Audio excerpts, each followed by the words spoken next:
Welcome to everybody. So this workshop, I know I'm going to be successful with this because one of two things is going to happen. Either I'm going to give you such great information that any of your sleep issues that you've been struggling with, you're going to go to sleep and have a great night's sleep because you follow all the recommendations and you get those results. Or I'm going to be so boring that while you're watching this, you're just going to fall asleep, and that would be good too. So either way, that's not going to happen, Heather. Come on. it's a win-win.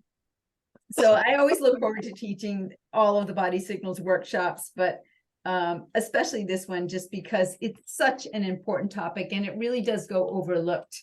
And I want to just share with you so much information that we actually now have all about sleep. A lot of the information that I got was from a book that, if you want to dive deeper into it, it's called Why We Sleep, and it's Matthew by Walker.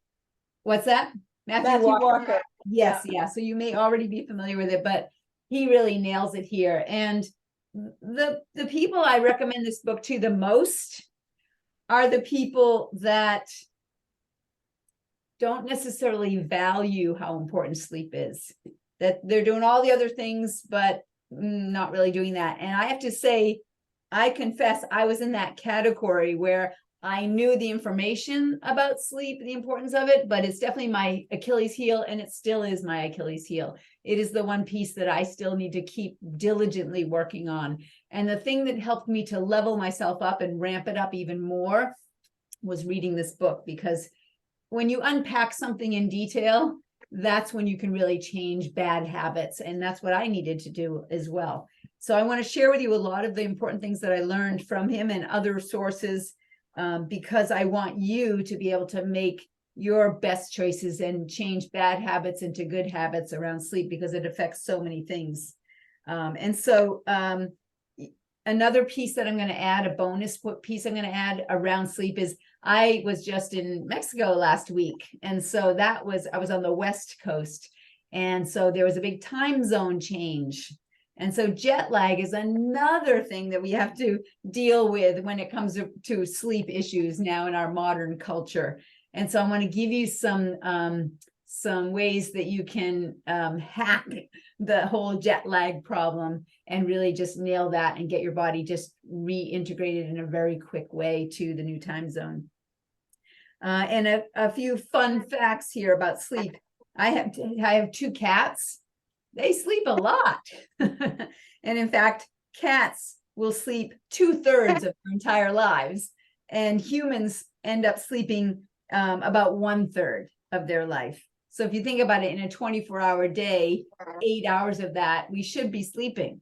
And unfortunately, we're not. And when you look at just the history of mankind and sleep, before we had electric light bulbs, the average sleep time, which was a healthy, normal sleep time, was 9 hours per night.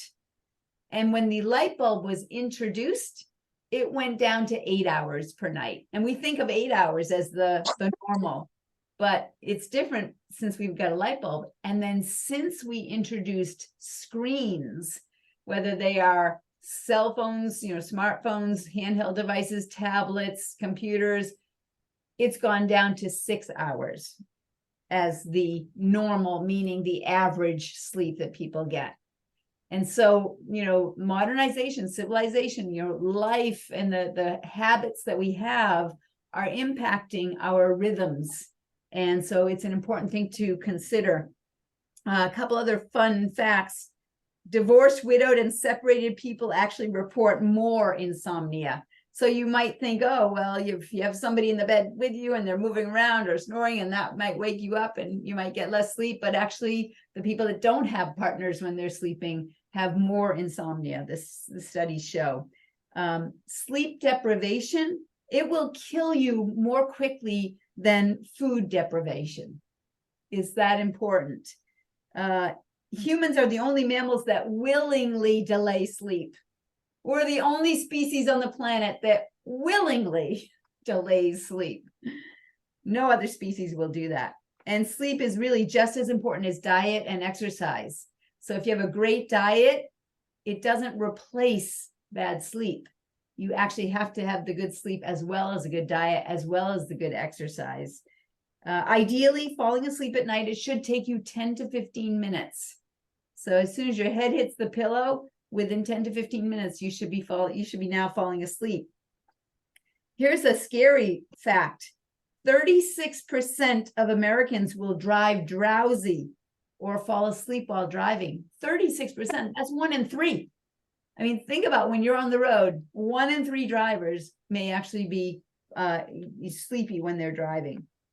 And let's see, this other one, people that suffer from chronic long-term sleep disorders each year, it's about 40 million people per year. So there are some people that every once in a while, they'll have a rough night of sleep, of not sleeping well, but 40 million people have chronic long-term sleep disorders. And then another 20 million, it's occasional sleep problems. So if you're one of these people, you know what a nightmare it is to have poor sleep and how brutal sleep problems are and how it can affect everything else during the day, whether it's just tossing and turning or stiffness in your neck or back that's keeping you awake, or having racing thoughts, think, or sleepwalking or restless legs or any of sleep apnea, all these different things. You can suffer from a variety of problems during the day if you have a bad night's sleep. And so I want to share with you some of the details about sleep.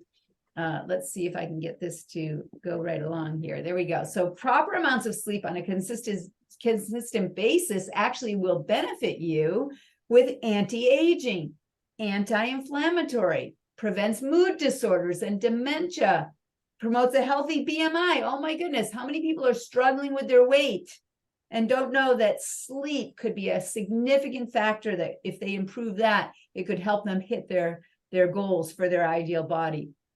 Neurodegenerative diseases, it protects against those. It's arthritis protective, it's immunosupportive, it's cardioprotective, it's anti-carcinogenic, that means anti-cancer. And it can even help to prevent musculoskeletal injuries. That's how important it is. But we all know what it means when we don't get enough sleep. You know, no energy is bad enough because you've got good, important things you have to get done. But when you don't have enough energy because you're not sleeping well, you become irritated more easily, and that's going to cause problems with your friends, your spouse, your boss, your children. You can run your life on caffeine, which makes it even more difficult to sleep later. So that's a short-term strategy, not a great long-term strategy. You start to skip the fun activities because you're just too tired. You feel fatigued, like you're running on empty. You can have trouble concentrating. You have bags under your eyes. You lose your train of thought. You experience brain fog. I'm just getting tired thinking about it all, right? So there are other serious complications, though, to interrupted sleep, losing sleep. And we're going to talk about those tonight. But let's first take a look at some of the common ways that things show up here in my office. So some of the common sleep issues are sleep apnea, which I would include snoring in that category, thoracic outlet, and just restlessness and sleeping, and also restless leg syndrome is another sleep issue that we help a lot of folks with. So I'm going to show you what those, how we address those things in the practice, but we also need to just address the social aspects of our modern day that disrupt our sleep patterns. And so before we do all of that, I want to kind of set the table here and go over some ground rules, some ground premises, so that all my recommendations about sleep are going to make sense to you. And so when we think of sleep issues, they fall into the category of a body signal. If you're not getting good sleep, it's your body trying to tell you you're moving away from health right now. You need to make a change. And so any kind of condition or symptom falls into this idea of what we cover with our body signals program. So every month we have a different topic that we address so we can learn what is our body trying to tell us when it speaks to us with different symptoms and conditions. And by the way, next month we're going to cover digestive issues. But when it comes to general sleep problems, sleep apnea, restless leg, they're all symptoms. And symptoms, again, are your body trying to tell you that you need to do something. You need to make a change. And so the smart thing to do is to listen, because we know our bodies are smart. But most of the time in our modern culture, we tend to just override those signals. And if we can learn to listen to our body and learn to interpret what our body is telling us and respond appropriately, then that's when we're going to actually get the results that we want. Now, sometimes people will, in order to address some condition, including trouble with sleep, is if they think about what is the problem here, and they'll think the problem is I'm not sleeping. And so if the problem is that you're not sleeping, then sometimes taking a drug might actually help you to get some sleep. Although the studies show that it's not actually going to be good quality sleep, and it could actually have some long-term consequences of side effects. So if your goal is to be healthier, then getting good sleep in a healthier way is a different goal than just, I just can't sleep, I just need to sleep.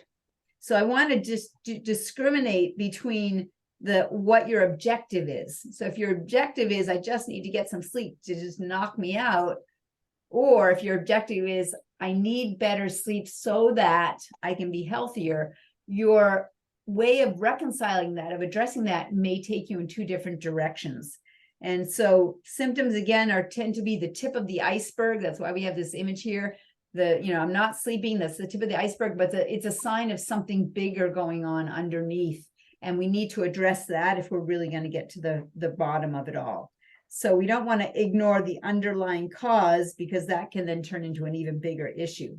All right. So when we think of symptoms in any way at all, they kind of fall into a range here. And symptoms are here for a purpose, to tell you in what direction you're heading on this illness wellness continuum. So if we look at this continuum, we see at one end we have early death. At the other end, we have high level wellness. And in the middle, we have a neutral point where nothing's really going on. We don't have symptoms, but it's not necessarily robust health. So we have the sick zone, we have the healthy zone, and this is kind of the not sick zone. And so there's a lot of people that might be living right here where there's no symptoms. So they're not sick, but they're not robustly healthy, but they're calling this healthy. So when they call this healthy, they don't really do anything. But if it's not that robust level of health, then you're very close to moving towards more symptoms and lower function. And when the symptoms get to the point where you can't fix them, that's a disability. And that's getting you closer and closer to an earlier death. So the symptoms, when they do show up, they are telling you, you really are moving away from health. And that's how we want to understand when our body gives us signals. So let's now go through some ground rules here, some premises that we need to start from. The first premise is that, that healthy is normal. And when I say healthy is normal, I mean unhealthy is abnormal. So not being able to sleep is abnormal. It might be common. There might be lots of people that you know that struggle with it. Average is not normal. In our modern world, it's not. If you think of our ancestors, do you think they needed to have a medication to help them go to sleep? Do you think they needed to use an apparatus to breathe while they were sleeping? Right? So even though we may have normalized sleep issues because a lot of people have them, let's just start from the first basic premise that healthy is normal, unhealthy is abnormal.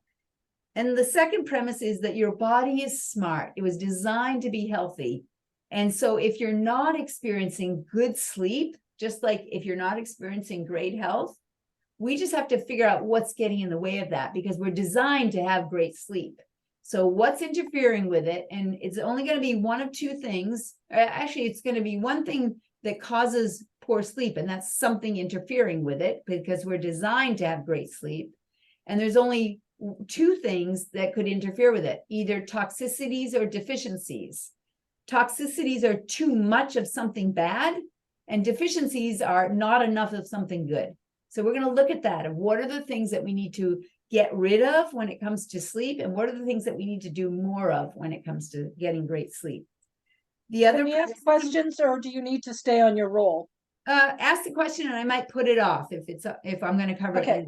it. So great sleep is normal. What about for postmenopausal women? Great sleep is still normal, and we'll cover that. Okay. The nervous system is the master system in the body. That's really important to recognize that. The brain is controlling everything, and it sends the messages down through the spinal cord, out through the nerves. And so as long as the messages get out and back without interference, you get to be healthy. But if there's any disturbance in the nervous system, that can start to cause breaking down and function in the body.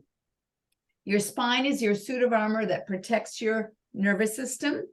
And modern life is so unnaturally stressful that it just causes short circuits in our body. It overloads us. And so we're going to need to understand those are some basic premises so that everything else that I recommend to you is going to make more sense.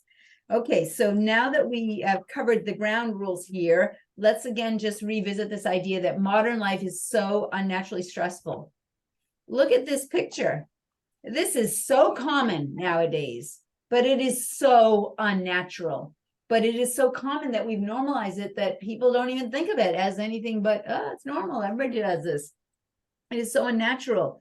Modern life is awesome. And the tools that we have to make things convenient, I love them as much as anybody else, but it is incredibly divergent or different from what we were designed for. You know, we don't eat the way we were designed to eat. We don't move the way we were designed to move. We don't think the way we were designed to think. And we definitely do not sleep the way we were designed to sleep. Modern life is unnatural, but more specifically, it's unnaturally stressful. And so just think about the amount of stress that you may have today or even in the last few years, like how much stress you've had, and compare that to 5 years ago, 10 years ago, right? And now just think, what direction are things going here, right? So technology will impact our sleep. And last month we talked about the neck and tech neck. And so that affects our neck. Technology is affecting our neck, tech neck, but technology is also affecting our sleep. And it's just creating more and more stress.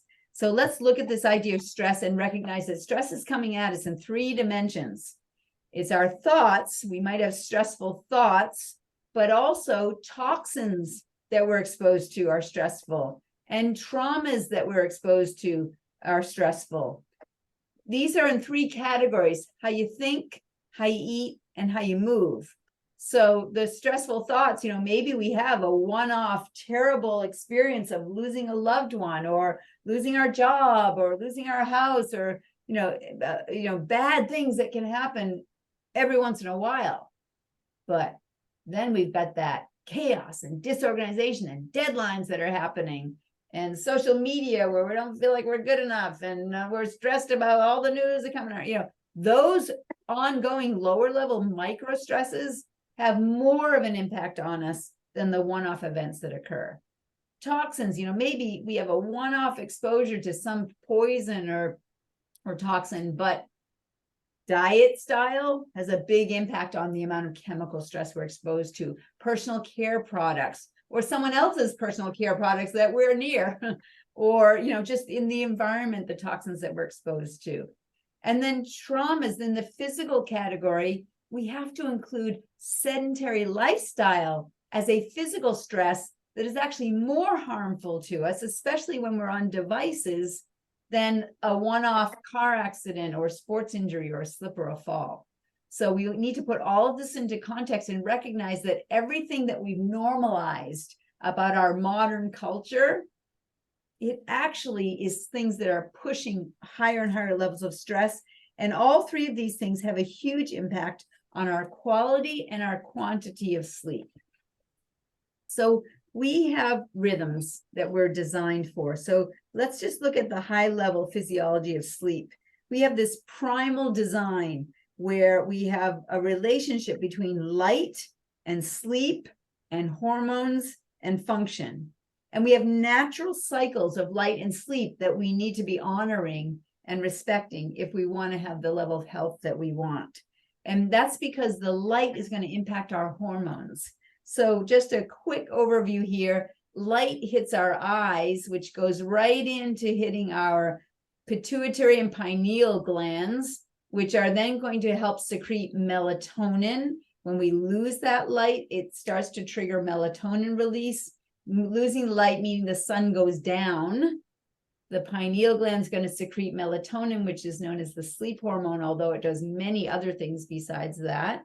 And our pituitary gland is going to send messages down into our liver and our adrenal glands and our kidneys, and it's going to affect our autonomic nervous system, and it's going to affect our cortisol levels. So light and the lack of light, that rhythm of light showing up and light going away, actually sets a rhythm to the corticoids or the cortisol levels in our body. And there's a dynamic between melatonin and cortisol. There's a yin yang that should be happening with these two, of one dominating during the day and being recessive or dormant at night, and the other one being active at night and dormant during the day. And that's going to affect our body temperature, our activity levels, our food, and so on. And so let's now just look at this rhythm and this circadian rhythm for humans, what we want to see. And what we're looking at right here is it's a 24-hour clock, not a 12-hour clock, a 24-hour clock. So just to orient you, midnight is at the top and noon is at the bottom. And so when we look at this circadian rhythm, we can see that, when we wake up in the morning, that's the sharpest blood pressure rise happens early in the morning when the sun starts to come up. And then that's when melatonin secretion is going to stop. And then we're going to have our highest level of alertness around 10 a.m. And then around noon, we've got high noon, high activity. We're going to have our best coordination around 2:30 in the afternoon, our fastest reaction times around 3:30. We're going to get the greatest cardiovascular efficiency and muscle strength around 5 p.m., highest blood pressure around 6:30, highest body temperature around 7, and then around 9, when the sun goes down, our melatonin secretion starts, and that gets us into sleep, and then that gets us into our deepest sleep around 2 a.m., and then our body temperature drops, and then before you know it, time to wake up. So when we look at this design of what's normally and naturally supposed to be happening in our bodies, it's all designed for living in Paleolithic times, not for modern times, especially if you work the night shift. This is going to just turn things upside down if you're working the night shift. It's not for the people that are the night owls that stay up really late and then sleep in the morning. This is going to be different from that. It's a bit better for the morning glories, right? The early birds. Is going to be a little better fit for our circadian rhythm. And so if you look at this, what happened for Paleolithic man? Well, they needed to get up when the sun came up, because that's when they could start to see and they could start to go hunt and find food and gather food. And so they would be highly alert around 10 a.m. looking for, where is the kill that we're going to get today? It's going to feed the family, feed the tribe. Then we're going to be so coordinated in the afternoon, because that's when we've staked it out. We found where it is, and now we're going after it with fast reaction times. And then we're really strong here in the afternoon, because this is when we're bringing the kill home for the rest of the tribe. And then, the blood pressure going up and down again, it's there just as we go through our day of what our demands are, what are needed. Body temperature, let's get nice and warm before we go to sleep. And then we get deep sleep around 2 a.m. Now our body temperature starts to go down. We get a little chilly, and that helps to wake us up. So that's why we have these circadian rhythms, because when we say we're designed to be healthy, we were designed to move like a human from 40,000 years ago. If we look at the cortisol levels during this circadian rhythm, we can also understand what's happening here. So at noontime, our cortisol levels are high, and they just start to drop. And by 6 p.m., they get low, and they should be very low at midnight and early in the morning. And then at 6 a.m., they start to come up, maybe before that, a little bit before that, around 4 or 5 a.m., they start to come up, and then they're going to peak right around 7 a.m. And then they're going to just start to drop down again until we hit 6 p.m. and so on. This is what normal natural cortisol levels should be doing in a healthy, normal system. And so when we look at what happens, we get alert during the day. Well, one of the things that we use cortisol for is activity. Cortisol is important. It's our foot on the gas. So during the day, when we have to go out and hunt and gather and be moving, we need our a foot on the gas to get us moving around. Our idling speed is regulated by our thyroid, but our extra activity, that's regulated by cortisol. So we need cortisol, even though we think of it as a stress hormone, we need it to be active during our day. And then when we go to sleep at night, we've worked our bodies hard the whole day, trying to gather food and create shelter and so on, so that we're tired. Our bodies are physically tired by the end of the day, and we're ready to go to sleep and rest. Now, what happens in our normal modern, when I say normal, our modern lifestyle, is we're still going to have these fluctuations normally, but if we don't actually get our bodies tired enough, when it's time to go to sleep, we're still thinking about things. And so our cortisol levels, we're still thinking about the problems and the challenges, and our cortisol levels are staying high, and our body didn't get fatigued enough to drive the cortisol down to use it up. So now we still have cortisol levels that are too high. And next thing you know, it's creeping into the nighttime where we still have high cortisol levels. So there actually are ways that you can measure the cortisol levels through a 24-hour cycle. And for people that struggle with sleep, that might be a tool that we use to really understand, is that what the problem is that your cortisol levels are not in a normal rhythm. And so we would need to address that. So when we look at just what happens when we are sleeping, one of the other hormones that's effective with sleep is growth hormone, human growth hormone. And so when you have healthy sleep, that human growth hormone is going to stimulate cell repair, cell growth, cell generation. It's going to have a big effect on your mood and your cognition. And that, again, is going to directly affect neuron health and other hormonal pathways. And so sleep, good sleep, it's actually one of the most powerful anti-aging cellular regeneration treatments in the world. People are looking for all these things, pills, powders, and potions that they can put into their body. But meanwhile, just getting good sleep actually is so powerful on so many of your hormone levels. And that's when an actual hormone reboot happens, is when we are getting good sleep. We actually will reboot all of our hormone levels. And so that hormonal reboot also is going to be impacted by exertion. So if we exert, moving, panting, sweating, and we add deep sleep, those two things are what set a hormonal reboot that happens during the night. It's going to actually help our insulin sensitivity, so that's going to right itself. It's going to help with tissue repair and growth, recovery from exercise. And so even things like learning things, we need really great sleep, and we need to move through 4 different phases of sleep in order to actually get that complete rest and rejuvenation. So remember, our immune system is also very expensive as a system to run. And so it drops when our energy is depleted if we're not getting enough sleep. So if our sleep is tanking, our body has other things it has to be doing. So it's actually going to depress the immune system so it doesn't suck up as much energy, because we've got other things we need to get done as well. And one night of sleep that is skipped actually can set up changes in your blood chemistry, so that you actually, after 3 nights of bad sleep, you will have a type 2 diabetic pattern with your blood sugar in just 3 nights of bad sleep.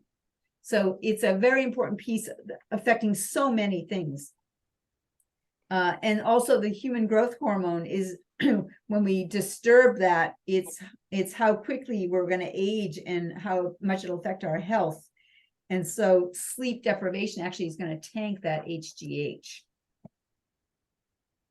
There was something else I wanted to say, but it'll come to me. It was an add-in, but I'll get it. All right, so cortisol. Cortisol is important. It is stress hormone production. It's a stress hormone. But when we have cortisol levels that are high, it's actually going to cause the melatonin to be downregulated. It's going to cause increases in blood pressure. It's going to downregulate insulin sensitivity, which means higher blood sugar levels. It actually is going to weaken our connective tissue. Connective tissue is the fascia and the tendons and the ligaments. That's connective tissue. It's going to weaken that. High cortisol levels will weaken it. If anybody's ever heard of getting cortisone injections into a joint to try and lower inflammation, it will actually weaken the very tissue that we're trying to heal. That's what those cortisone shots do, because it's based on the same mechanisms as cortisol. So high cortisol levels that stay high all the time, they start to weaken connective tissue, which is going to make you more susceptible to musculoskeletal injuries. Also, our immune system is going to downregulate, as I just said, and it's going to actually push more inflammation and more swelling. So we just need to have good sleep. So again, there's that yin yang relationship between cortisol and melatonin. And so when connective tissue breaks down, connective tissue is also what's in our skin. And so it's going to make your soft tissue, it's going to make you wrinkled and saggy. So you're going to be sick, tired, and wrinkled if you don't get enough sleep, and if that cortisol level stays high. All right, so what does chronically elevated cortisol, what is that? What is the what drives this? It is limited exertion, not exercising, not moving, sweating, and panting enough.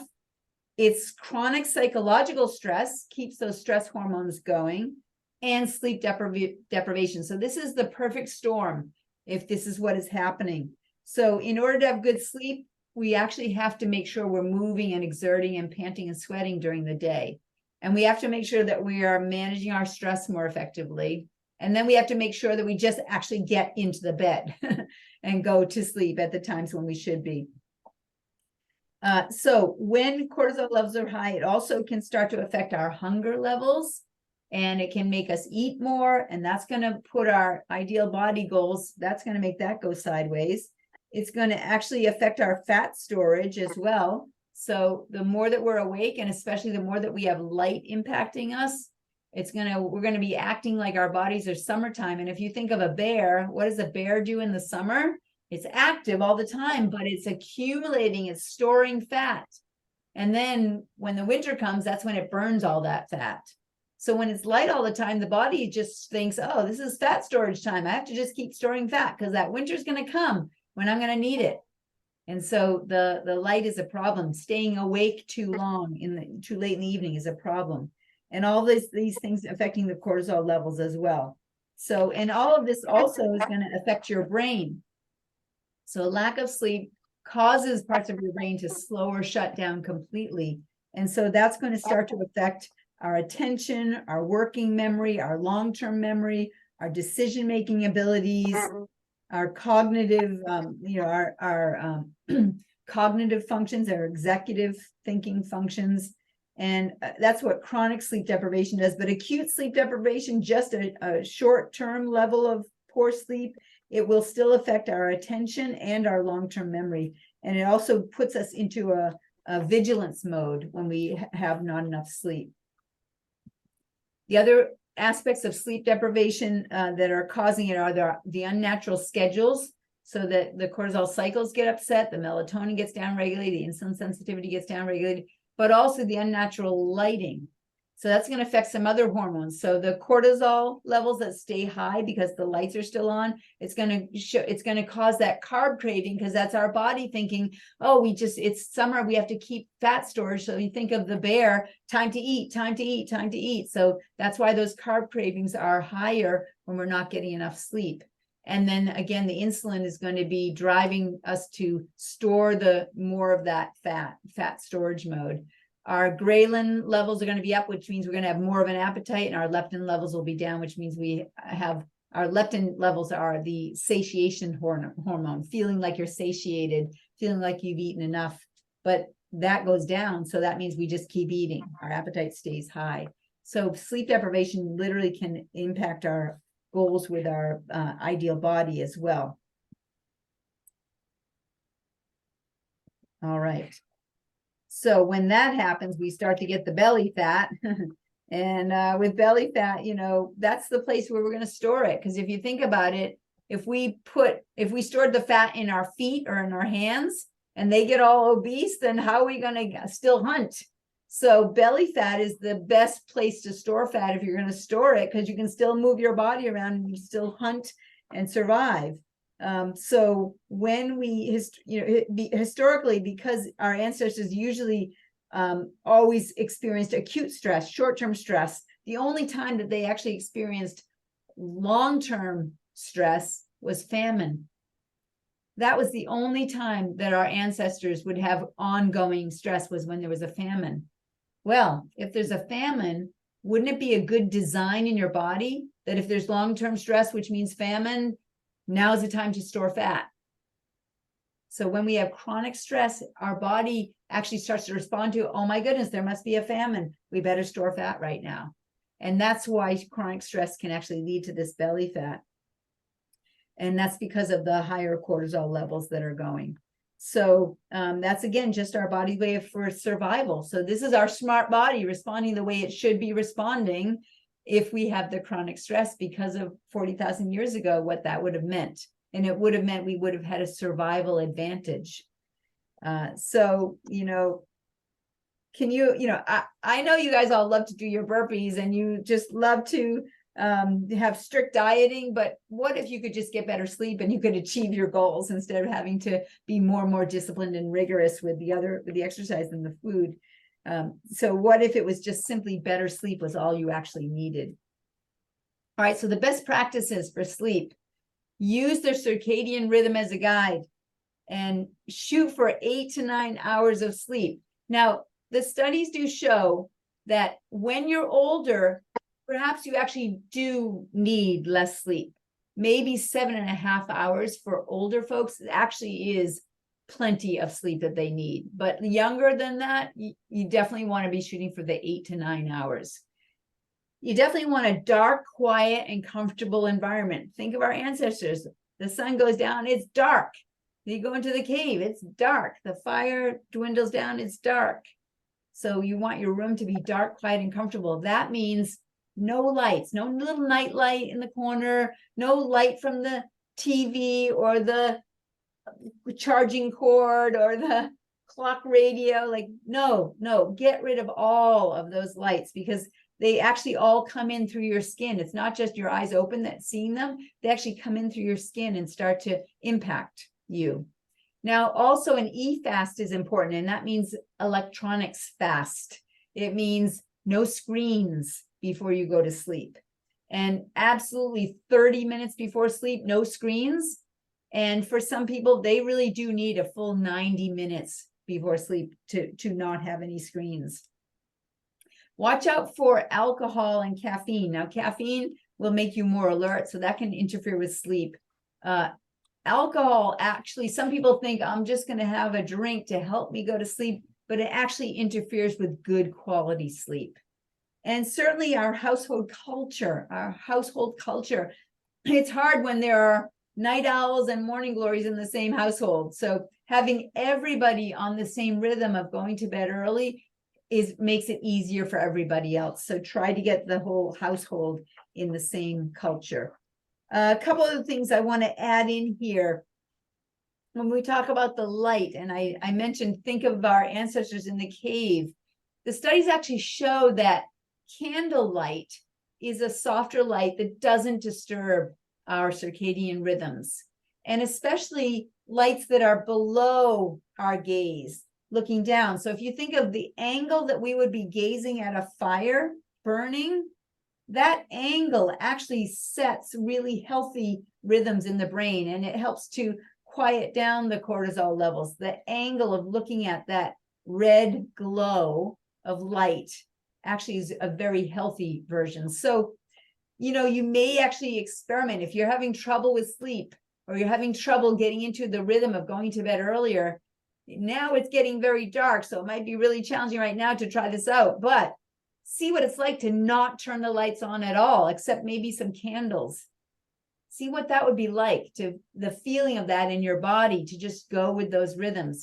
To set aside a weekend day where you're going to see what it's like to just be in the dark or just have some candles and just feel how your body can just quiet down. It's a good way where you can actually do a pattern interrupt, and so that you can start to set some new patterns. All right. Now, when we think of, and actually there's one other question that is often asked as far as best practices, and that is, what position is the best position to be sleeping in? And there's a couple of tidbits I want to add in here of just some recent research. So one thing is that we want to keep in mind what a healthy spine would be like. So as I'm standing here, my neck is forward at the neck and forward at the waist. And that's the healthiest way for your spine to be. And I want to show you that in a little bit on some other images. But forward at the neck, forward at the waist. So when we lie down on the bed to sleep, if we're on our belly, sometimes on our belly, we're going to turn our neck, and then that can straighten out the neck, or we're going to be on our side in a fetal position, curled. And so that can interfere with the normal healthy curves that we want to promote. So lying on your back is good, but lying on your side may be even a little bit better, as long as you're aware of having those forward at the neck and forward at the waist as you're lying on your side. And if you are a belly sleeper, you definitely want to have one leg up and one arm up, because that's going to actually turn you a little bit on your side. So it's going to take the pressure off of the neck. All right. The other common question about the best practices for sleep, besides the sleep position, is the timing of going to sleep. And so when we look at the circadian rhythms, we want to be going to bed no later than 10 p.m. because we want to settle down into that sleep, so that by the time we hit 11 and going into that time period, that's when we want to be more deeply asleep, so that by the time we hit 2 a.m., we have that deep sleep that is happening.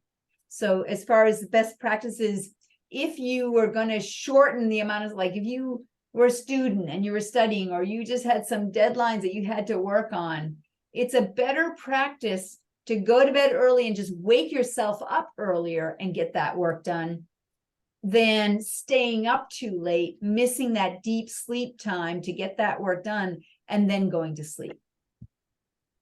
All right. And so when I look at the other common issues that people have here in the office and how they show up, these are the most common things that I find. And so I want to be able to help people with these. How do we address these in the office? And what are the patterns that I find? So remember this, the brain controls everything. It sends the messages down through the spinal cord, out through the nerves to go to every cell in the body. And those messages need to come back through those same nerves to get up to the brain, to tell the brain what's going on. So we have to have a complete cycle of information coming up to the brain, and the brain responding to it, and it going out.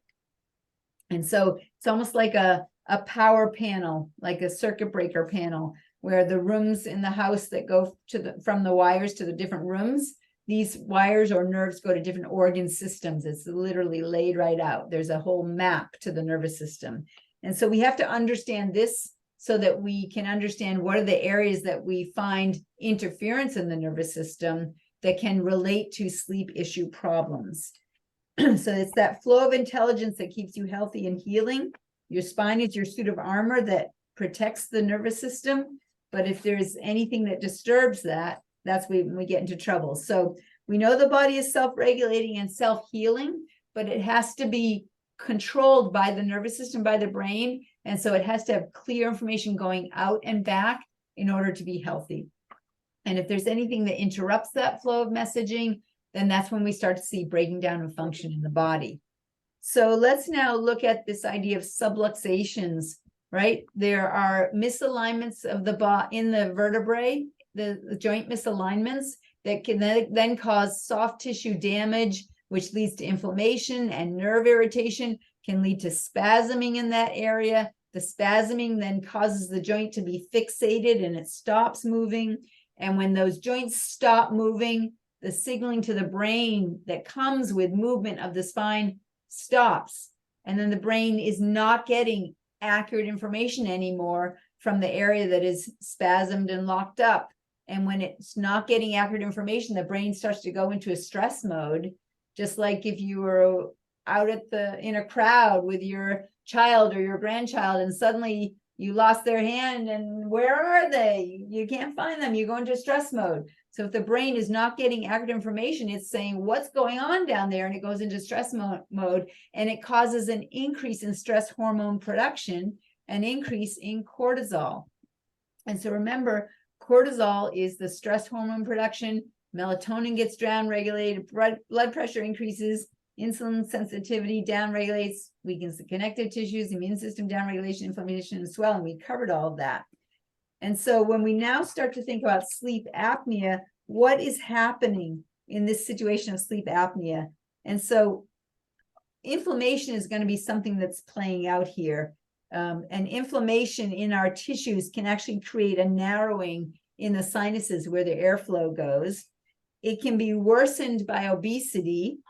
And when we lose the cervical curve in the spine, then that can influence the nerves that are coming out of the neck, going up into the soft palate and up into the sinuses and that whole throat area.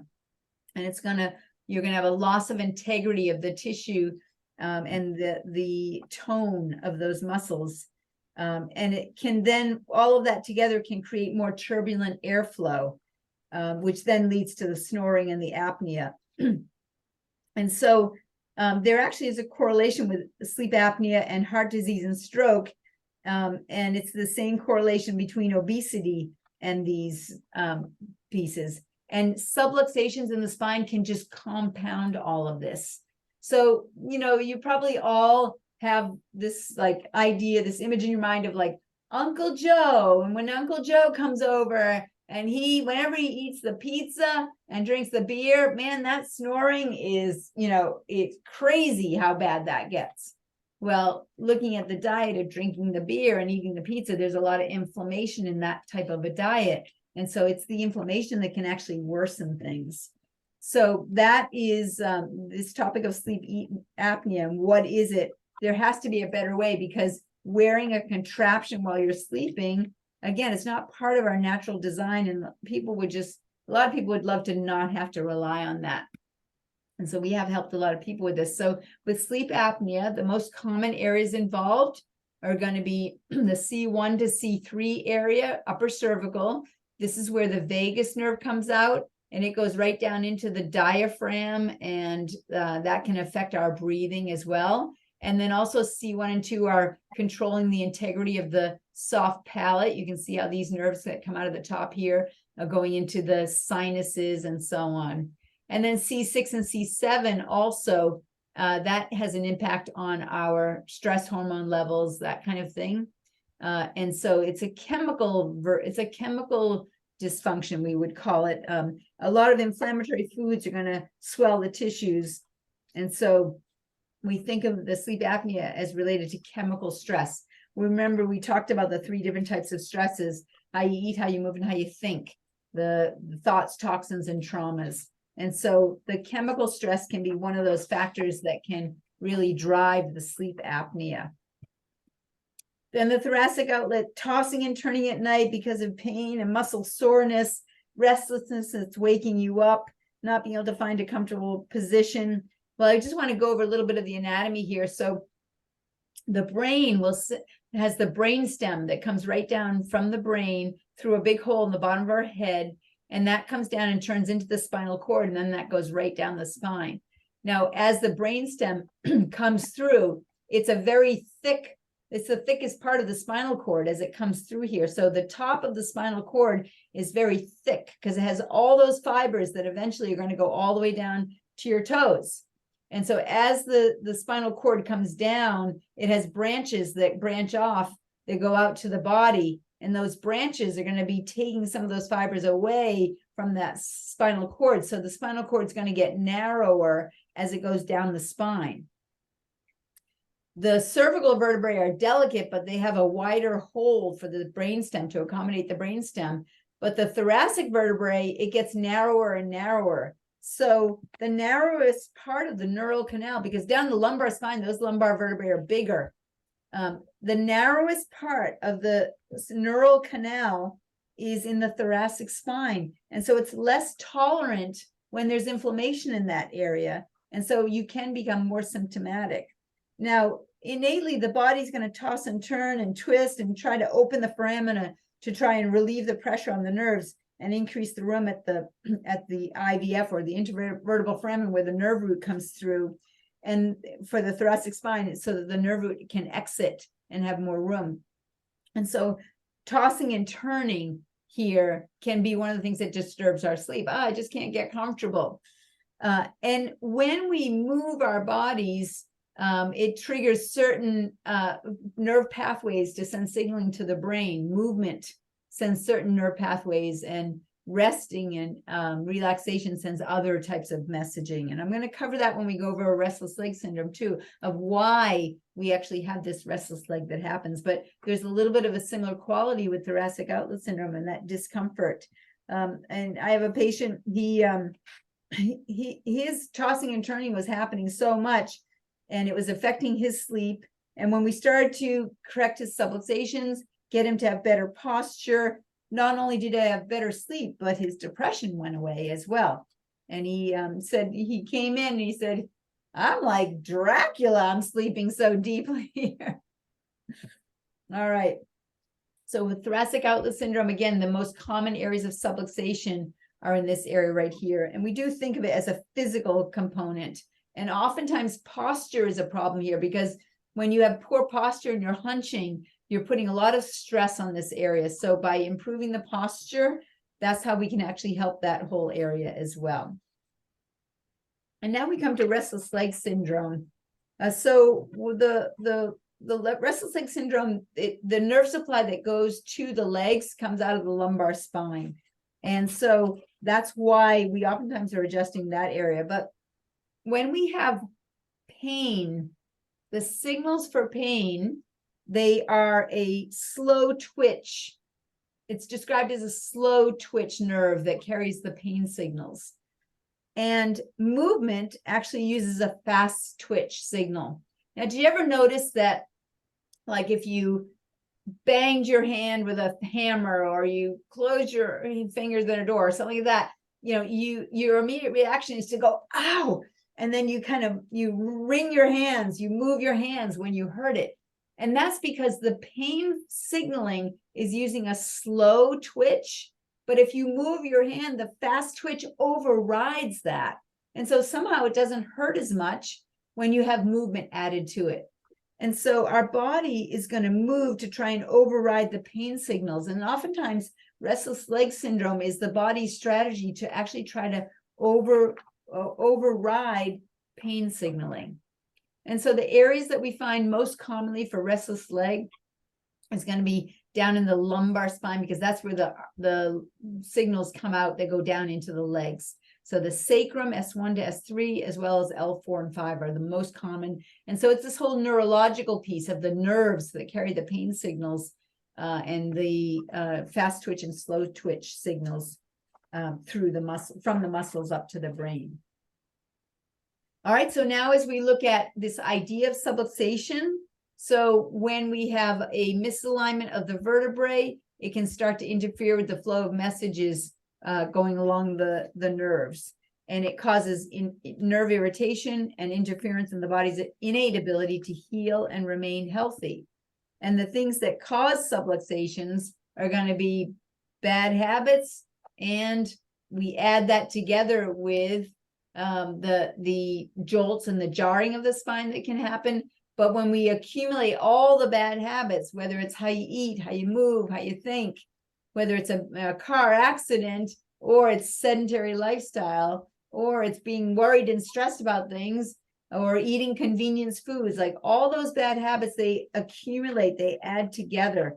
And one of the biggest bad habits that we have to overcome and reconcile is posture.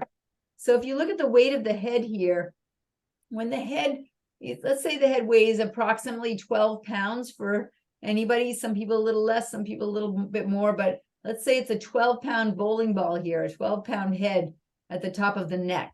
When it's right over the shoulders and right over the center of gravity, then that 12-pound head costs us 12 pounds of work in order to hold it against gravity.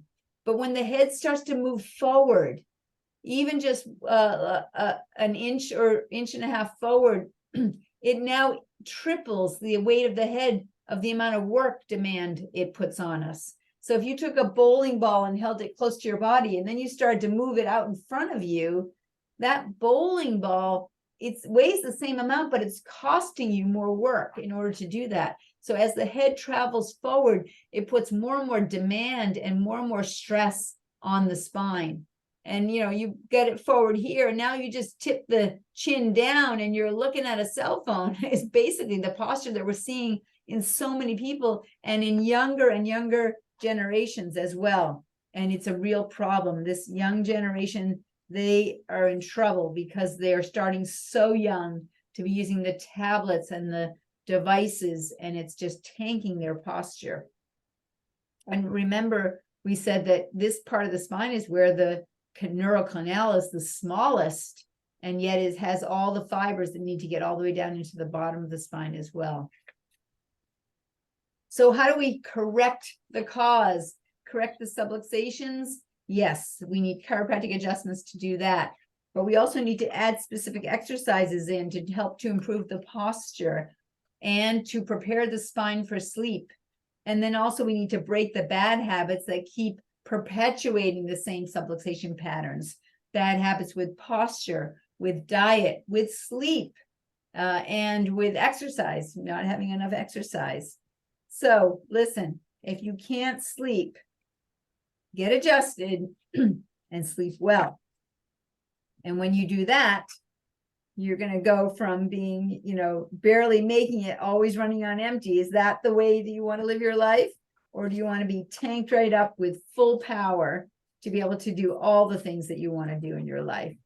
Now, if you're not sure, if you're watching this and you're not sure if you have subluxations, we use objective testing to measure that. And we can also measure whether or not you're sympathetic dominant, whether or not you're in high stress mode with the instrumentation that we use. So we use instrumentation to measure the nervous system. We use motion palpation to see where things are fixated and stuck, and as an indication that that's going to be driving those cortisol levels.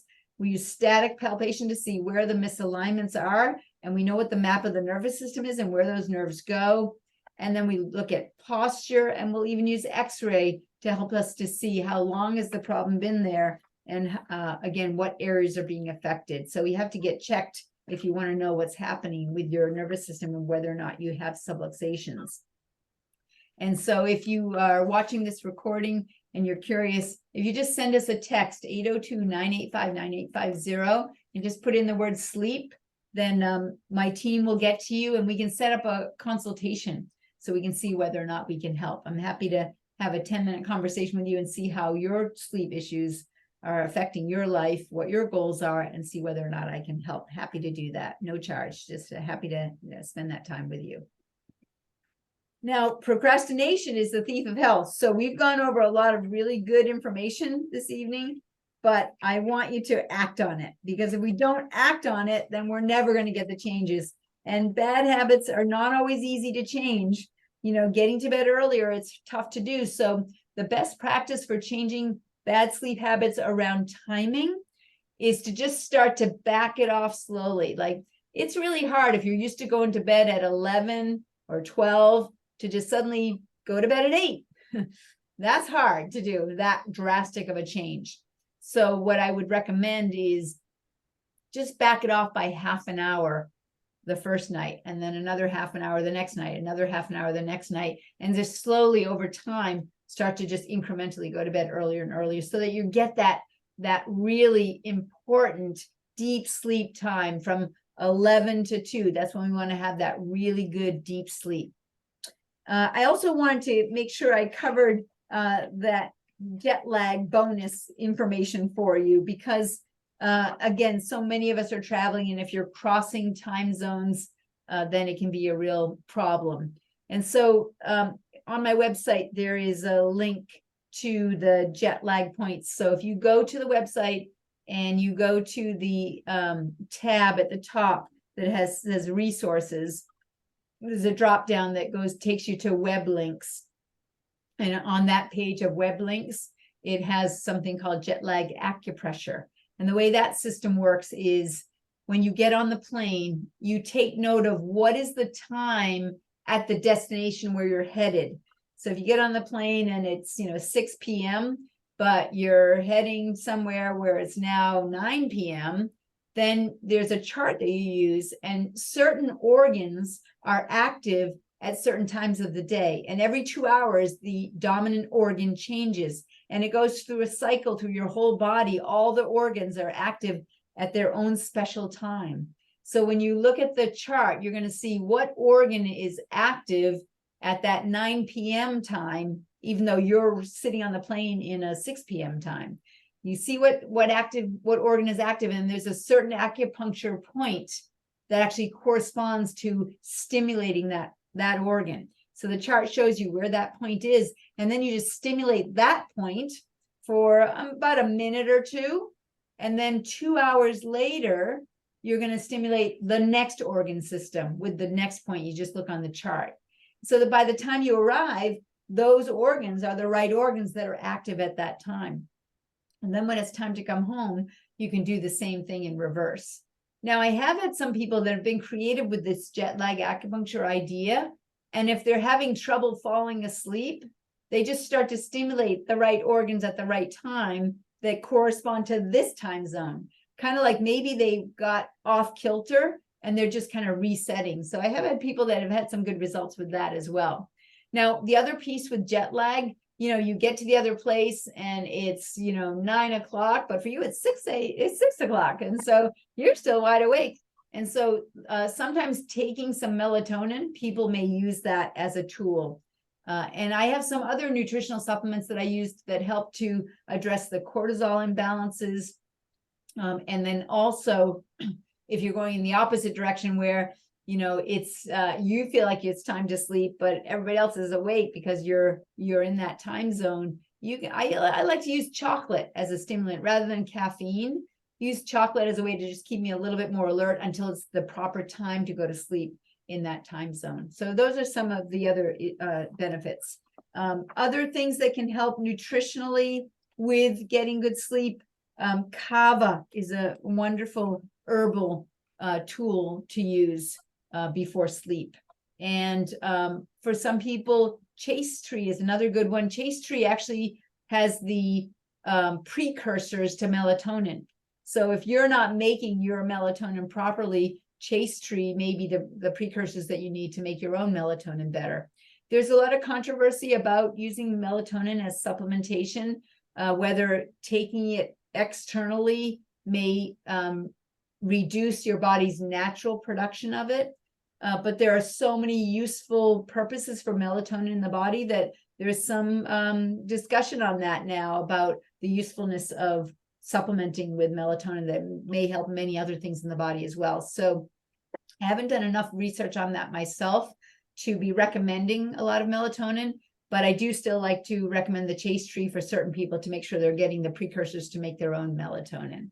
So chaste tree, kava, CBD can be very useful also in just relaxing the body and getting it ready for sleep. And so those are some of the tools that I will test people on here in the practice to see what's exactly right for them. So I hope that you found all of this information useful. And just remember changing the bad habits into good habits.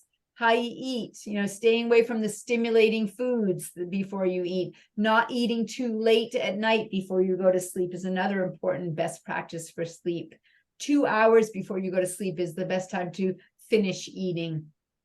So how you eat, how you move, making sure you're getting panting, sweating exercise in the day so that you're actually using that cortisol at the times when it's appropriate to use it.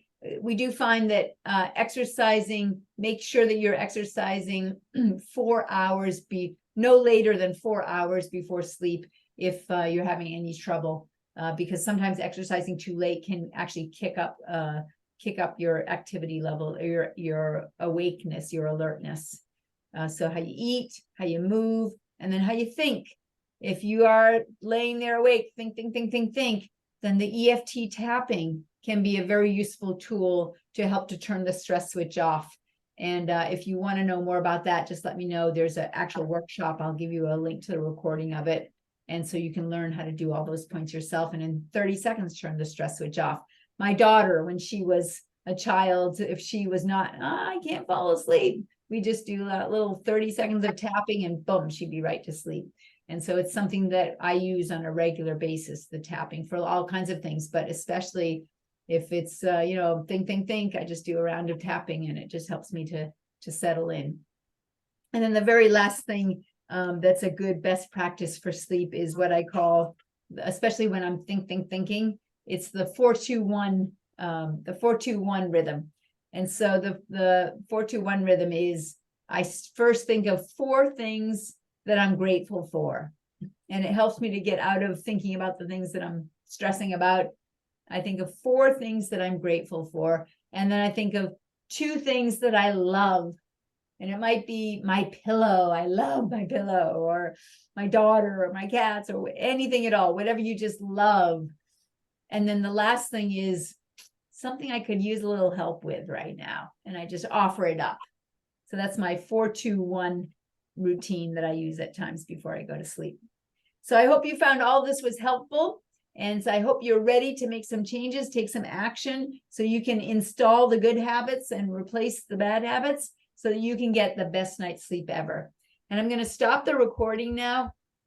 And if there are any other questions, I'm happy to answer those.